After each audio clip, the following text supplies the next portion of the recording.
So instead of revenge being the number one priority after he's fired from his job, he goes and exiles himself, he feels guilty, he leaves himself, right? It's his own doing as to why he goes out of the city for 12 years into the countryside, right?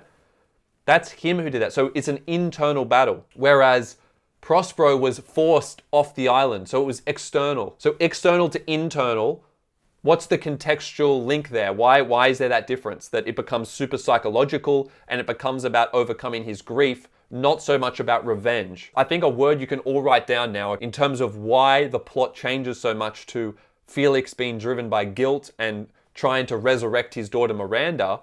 Why do we move from revenge to that? Well, the first thing is we're living in a more psychoanalytic world, right? So it's about the psychology, it's about the psyche, it's about what's going on in your head. We understand more about how the psyche works, about how things are all a consequence of your psychological state of mind, right? Because we today are focused more on what's going on in your head, psychoanalytic, right? That's why we reframe it this way.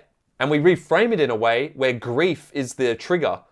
And that means that, again, we're going to humanize. Atwood's going to humanize Prospero to us. So Prospero becomes a more likable character because we can empathize with grief. What we can also say is, what are we less of as a society now? That was the case back in Shakespeare's time. That we are less feudalistic and therefore we don't value honor and duty in the same way.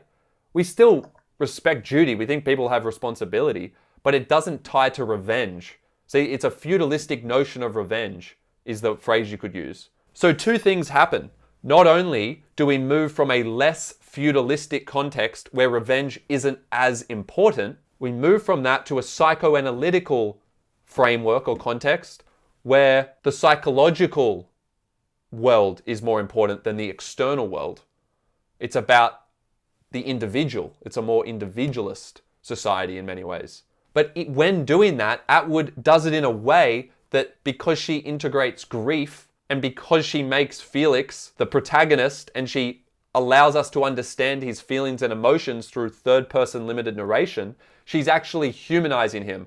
Okay, moving on with the plot here. So guilt-ridden Felix, he exiles himself. Again, it's a self-inflicted exile. It's not forcible. We've already talked about that. He then imagines Miranda as a figment of his imagination. Now, he wants to keep control over Miranda. He can't let her go. Whereas in The Tempest, what was the case? Prospero was basically imprisoned in Miranda. He limited the knowledge of Miranda, right, as an exercise of patriarchal power. But now, in a world where we have basically the third wave of feminism taking place, we also have this very socially progressive society where we want equality of rights. And therefore, it's actually Miranda who has psychological control over Felix. It's been inverted.